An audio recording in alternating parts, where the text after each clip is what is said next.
back with another preview. This time it's the Big 12. We're going to be talking about the TCU Horned Frogs. Yes, I know that pennant's a little bit crooked. It is what it is. We're going to have to deal with it and take it as it comes. I just ordered a pennant, by the way, for a team I plan to do for the Big 10 next week. Or should I say it's going to be later this week. Now, I'm going to be starting something going. I don't really want to talk about it too much until it's a set deal and I'm actually getting permission to talk about it, but doing these videos this next week might be a little bit tougher. Hopefully I can get them in. The good thing is most of my prep for these teams are done ahead of time. I've been looking into all of these teams during the spring, and the next team to talk about from the Big Ten, I do know a good bit about.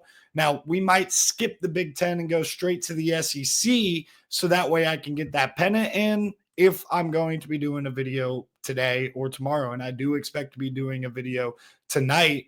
So I will probably skip the Big Ten for now until we get that pennant in. And then once we get that pennant in, that is ordered and supposed to be here Tuesday or Wednesday, then we'll be good. So if you want more college football content, like and subscribe and comment down below what team you want me to do and how you think the TCU Horned Frogs are going to do.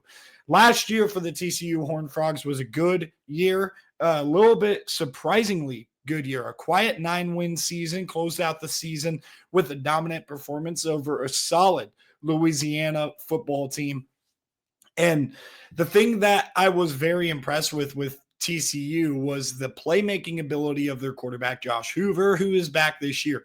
But he loses a couple of crucial weapons. You have the tight end, Drake Dabney, who came in from Baylor and was pretty decently impactful for them, but the impact was really felt at the wide receiver position. Jack Besh, and then you had Savion Williams. These guys have been experienced in the program, and we saw how high those guys got drafted in the NFL draft. Like, not extremely high, obviously, but they had NFL draft value, and I think that's something that they have to try to replace this year. And I also was pretty impressed by the defense. You have two, by the way, really good coordinators in Kendall Briles and Andy Avalos. So this coordinator combo with Sonny Dykes as a head coach, who has been a successful head coach his whole time in college football, and in particular, the last two stops, SMU and TCU.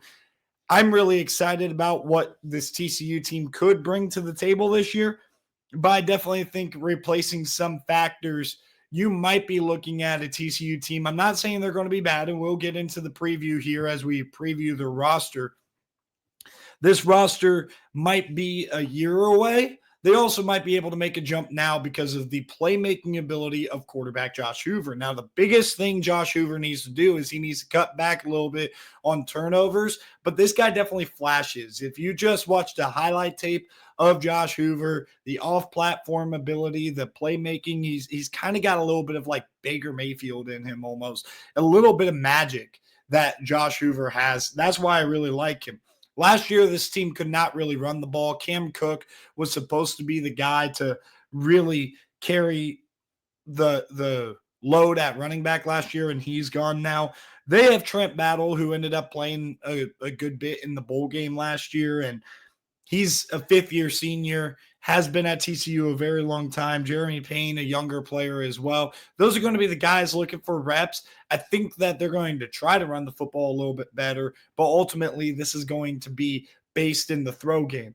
And we know about Eric McAllister. He is the only top receiving threat that TCU returns from a year ago, but they did address it in the portal a little bit. Now, returning for them also, Jordan Bailey is a player that I really like. At the end of the year, they found creative ways to get him the ball. He's a speedster, make you miss type of guy, and after the catch type of guy. So we'll see if Jordan Bailey can take a jump this year. But the two guys they added in the transfer portal at wide receiver, you have Jordan Dwyer coming in from Idaho, who's a pretty solid wide receiver. Might not know too much about him if you don't watch FCS football. And I don't watch a ton because I don't have a lot of time to tap into it, but I did watch Idaho a little bit, and he's an impressive player. And then you also got Joseph Manjack coming in from Houston. Those guys are expected to make an immediate impact on this TCU roster. Losing James Brockermeyer was somewhat of a big deal on the offensive line. They're going to have inexperience at the left tackle spot, and that's always a scary thing for an offensive line. But that interior should still be solid, in my opinion, for that offensive line at TCU.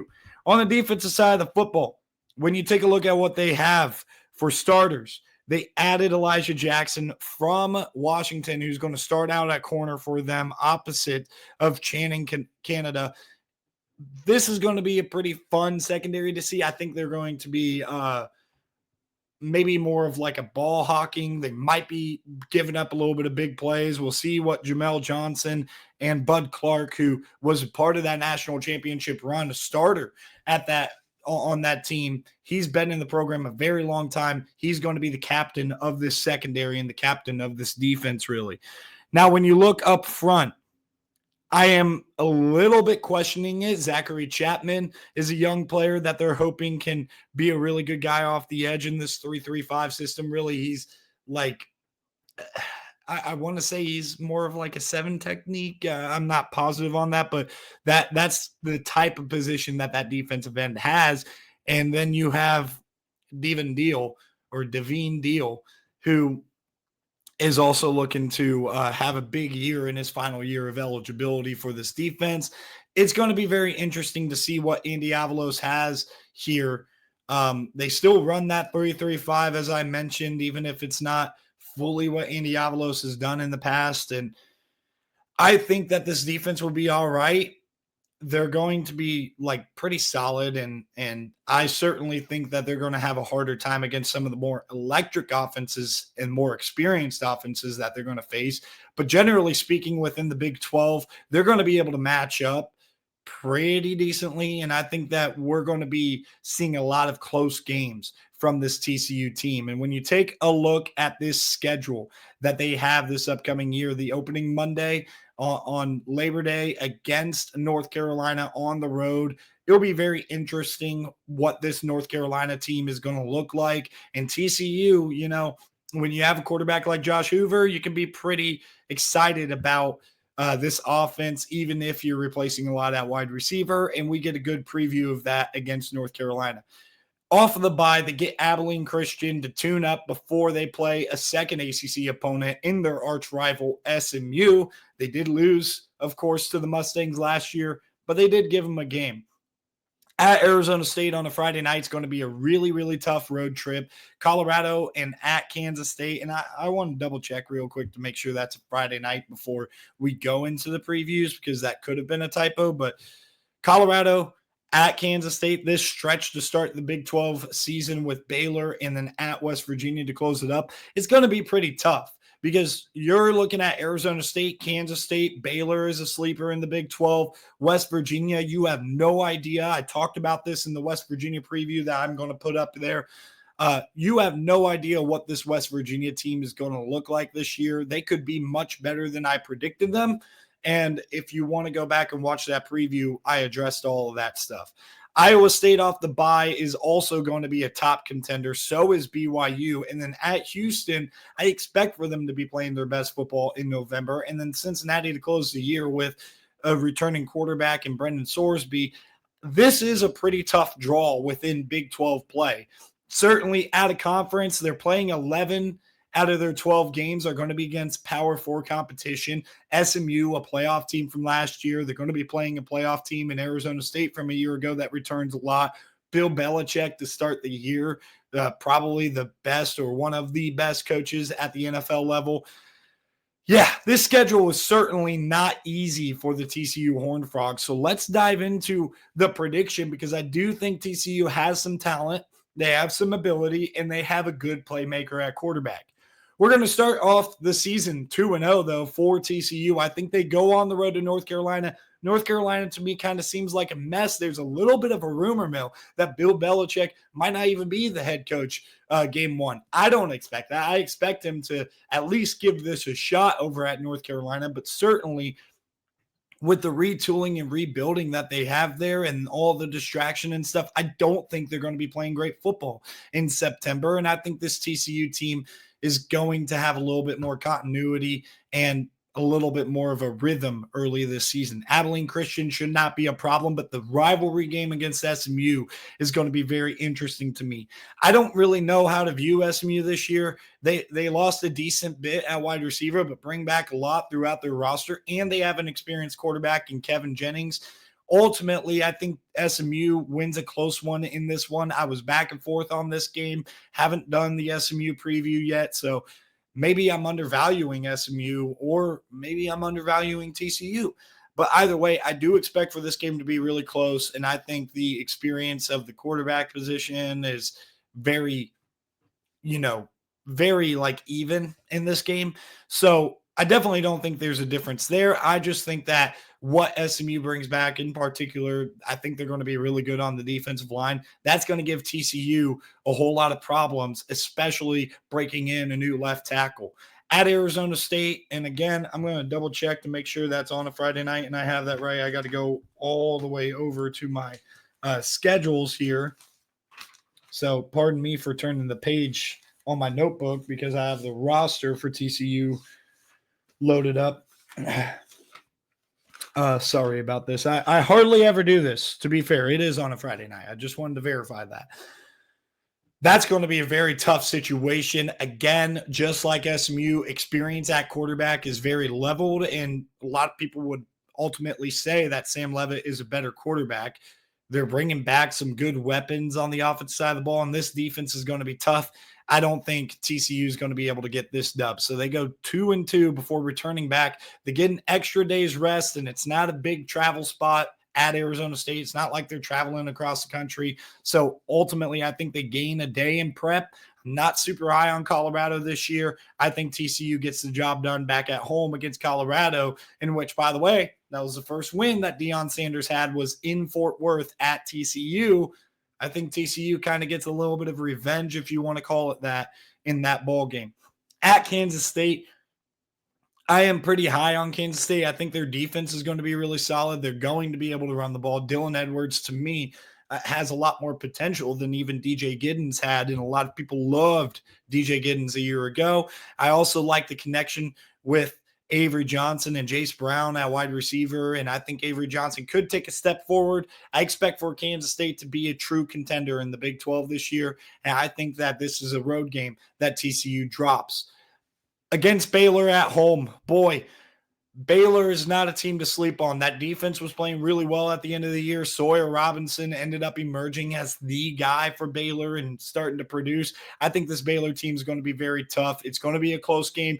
Like I said about TCU in the preview, I think they're going to play a lot of close games. This schedule is really tough. I mean, when you're talking about contenders in the Big 12, you could argue that they are playing 6 true contenders in the Big 12, at least 5 with Arizona State, Kansas State, Iowa State, Baylor, and BYU. Baylor's kind of the sleeper team. The only one that they dodge is Utah if they have a big bounce back year.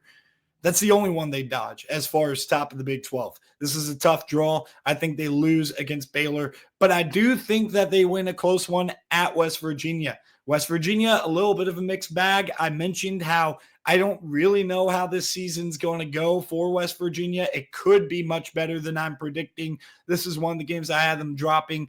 I think West Virginia loses at home against TCU. Off the bye week, they play Iowa State. I'm expecting Iowa State to have a pretty big year, but off a bye, travel spot here, TCU, and a little bit more of a rhythm on offense with those transfer wide receivers coming to fruition. I think that they upset the Iowa State Cyclones at home off the bye, and they end up getting a huge win in Big 12 play right there, and that'll improve their record to 4-4 up to this point. I think they lose, though, on the road at BYU. This is going to be a really tough BYU team, 100%. They bring back a lot. Jake Retzloff is a really, really good quarterback, just a gamer, and he's got experience. I think BYU is also one of the toughest places to play within this conference. Give me the Cougs at home. They're traveling to play another Cougars team that I think is going to be playing their best football at the end of the season. This is going to be another close game. battle tested for sure. I think TCU, though, with all the close games and the tough schedule that they grind through, I think they sneak out a W on the road at Houston before to get bowl eligible. No, yeah, they're bowl eligible to this point. So they're 6-5 before closing the season at home against Cincinnati, another really close game. I think these two teams are very similar, but I think TCU has the edge in that ball game, especially at home. I think that the Horned Frogs will go 7-5 this year, 5-4 in conference. Again, this has a lot to do with it just being a super duper brutal Big 12 conference schedule. They play 2 Power 4 opponents out of conference as well, so 11 Power 4 opponents. 7-5 is far from a failure. I hope to see Josh Hoover play football yet again next year because he is only a junior. I'm excited to watch TCU this year because I think they could be a really fun team, even if they go 7-5. Definitely a team that I feel like if they would have pulled a little bit more of a favorable schedule, they likely would be another 9-win team yet again, just like they were a year ago. So 7-5, 5-4, going to get to a bowl game, and who knows if they could win that bowl game to get to 8 wins. I think that would be a relative success for all the replacing that they have to do with their weapons and stuff like that. I think their coaching staff is really good, and I'm expecting TCU to be a fun team playing in a lot of close games. So thank you guys for tuning in. Really appreciate it. Make sure you like the video. Let me know what you think of TCU down below in the comments, where I got it wrong, and I'll see you guys in the next video.